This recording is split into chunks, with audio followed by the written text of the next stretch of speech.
I do have another question that was sent in. Rabbi, in the New Testament, it seems like every time Jesus was asked a question about his position as who he was as the Messiah, he was very elusive about it. He would always tell people, shh, don't tell anybody about this. Don't tell them I did this. Don't tell them I did this. I mean, if the prophecies talking about who the Messiah is, it says that everyone will know. Why is he trying to be so hush-hush about it? Why is he so elusive? And why is it the one directly asked, he almost didn't really respond the way you would think so? I mean, if he's going to be the Messiah, please, somebody please say so.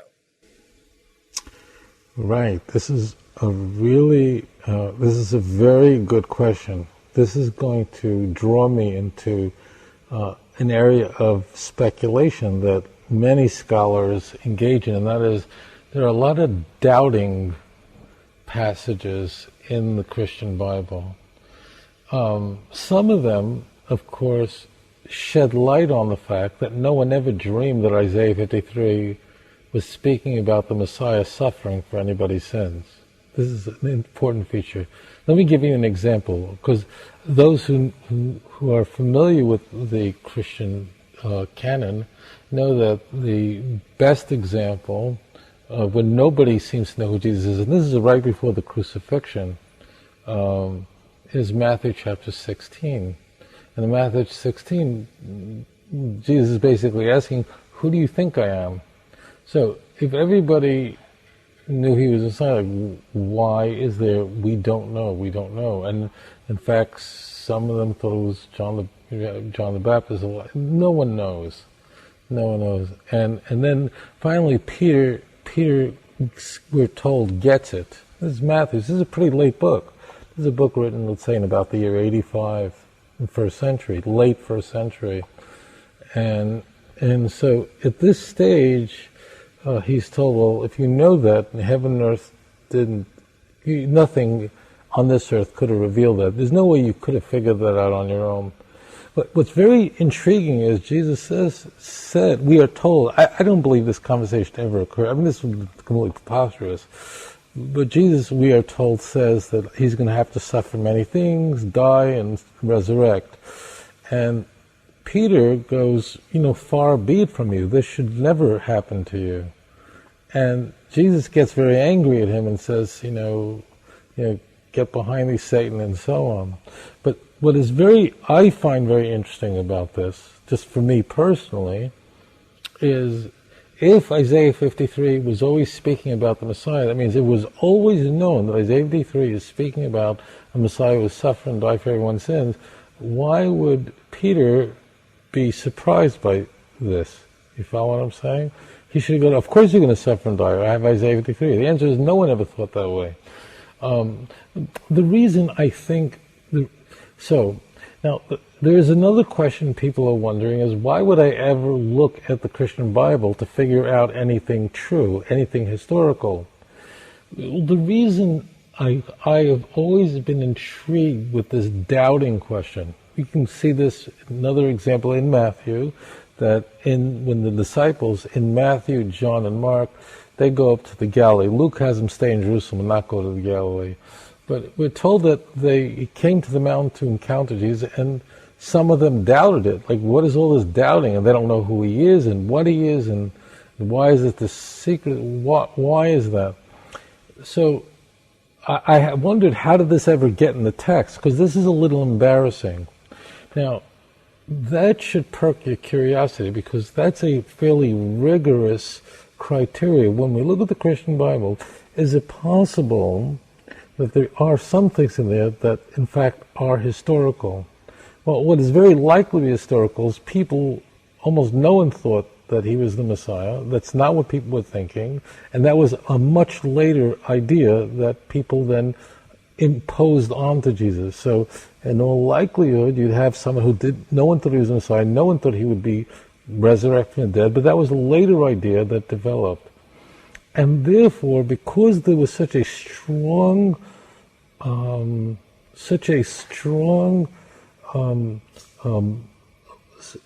odor and such a strong idea among early Christians that no one knew who he was, and he never claimed to be the Messiah, that would creep into the text. You see what I'm saying?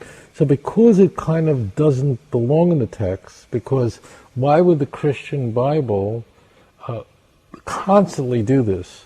Portray people's like, really? Like, you're the Messiah, who are you? Like some lady figures it out, like the Samaritan woman might figure it out and so on. We do have that, but basically no one gets it. And we're not talking about no one gets it when Jesus is 12 years old, as portrayed in the book of Luke. We're talking about at the very end, no one has an idea who he is. I have to ask myself a question. This is a question scholars of the New Testament have been asking for at least 250 years, and that is, how does this ever creep in to the Christian tradition? And the answer, logically, is that, in fact, nobody knew, and this was a later development, but the church, in its literature, had to explain why nobody knew. I mean, it was a lingering problem, so there's a pushback in the text. But yes, of course, none of this has anything to do with the Messiah, because when Mashiach comes, the whole world will know the truth. Everyone will know about the God of Israel. So if you're asking me about just these Christian texts, so they are the opposite, the antithesis of what we are told about the Messianic age. Everybody will know that the Messiah is here, the age has come, know about the God of Israel. So it's all about everyone knowing. In fact, how it differs, the Messianic age, from the Exodus is not just will the Jews know, but the Gentiles will know. And when the Gentiles figure it out, they're going to come to the Jews and say, we were wrong. Now we know God is with you. We've inherited lies and vanity. So it goes without saying that none of these doubting texts are consistent with what a Mashiach is supposed to do. That goes without saying. But there is a moreover. I think this seems to point in the direction of no one has a clue. Now, I have a theory about all this stuff. I don't know if I share it here, or we can go on to another question. But I have a theory that I never shared publicly. All right, I'll share one theory, because it seems clear to me. Again, historians, when we look back at history, it's a problem. The science of studying history is problematic, is difficult. Why? Because you can't reproduce it. Unlike the hard sciences and math and physics and chemistry, you can reproduce it in the laboratory. We can't do history over again. So we're looking at texts that are an anomaly and going, who started all this? Like, who got this whole idea started that Jesus rose from the dead? And the reason why I'm asking that question is because we see that there's an enormous amount of doubt that he ever rose from the dead, even after, suppose, he's meeting people. Interesting that, for instance, in the book of Luke, we have a post-resurrection encounter where Jesus meets a couple of folks, has dinner with them. They know who Jesus is, but they don't recognize him until he disappears. We have Mary in John chapter 20. She's having a conversation with Jesus, the resurrected Jesus, and she thinks he's the gardener.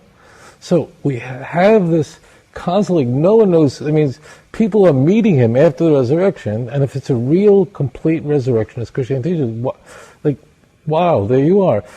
And some Christians say, well, they were so shocked because they couldn't. Well, he's been supposedly telling you he's going to resurrect, so what, what are you talking, like, what are you talking about? And all of that, at the transfiguration, they knew Elijah, they didn't flip out when they saw Moses there, right? So, so none of that makes sense. And I'm trying to figure out, how did this thing start? Well, the other part is that this is very subtle. If you've studied the New Testament, this will be very meaningful to you. We see that the doubting part, that people are going, this is not a physical resurrection, this is not a real resurrection. And then Paul is inserting in 1 Corinthians 15, the crucifixion chapter, very famous, where Paul is saying that it is a different kind of body. Jesus did not resurrect with the same body that he had. It was a spiritual body, a different kind of body. So that's one orientation. But then as we move, people are doubting this because you see that the New Testament has Jesus trying to prove that he really did. And we see that, for instance, in Luke, where he's appearing with the disciples are having dinner. They're in Jerusalem now. They're not in Galilee. And he's eating fish with them to show them, look, I'm real. Well, why is Luke including that? Well, because there's people, Christians, but doesn't forget Jews, Christians are going, some followers of early Christianity going, there wasn't really a resurrection in any way that we know.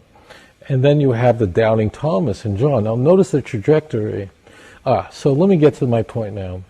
So I've been scratching my head and going, somebody started this. I mean, somebody said they saw in Jesus. Somebody said that. And the question is, like, who started this whole thing? And how do you figure that out? And you can't. I can't know that. I can't. But I am looking for things that are intriguing.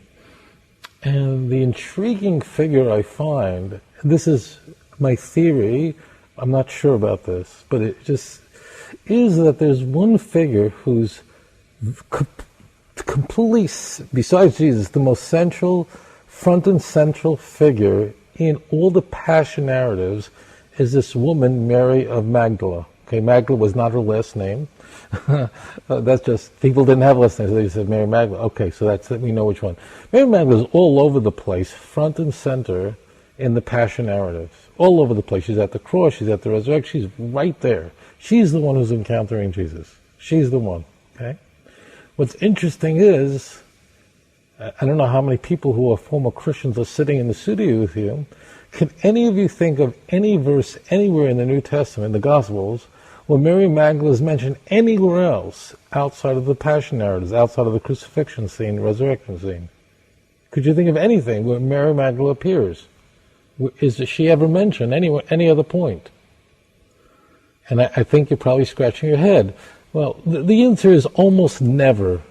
I counted it. She's mentioned 13 times, 12 of them in the Passion narrative. We have one mention of her, very passingly, in the beginning of Luke chapter 8, where she's a supporter of Jesus and sort of running around with other women. But aside from that one Luke chapter 8, besides that, she is front center. So that anomaly has sparked my curiosity. And just like today, you have these women who are saying, Virgin Mary appeared to them, and this lady in Brazil has an encounter over toast with the Virgin Mary every day, apparently, and Mary is appearing on French toast to folks in Portugal.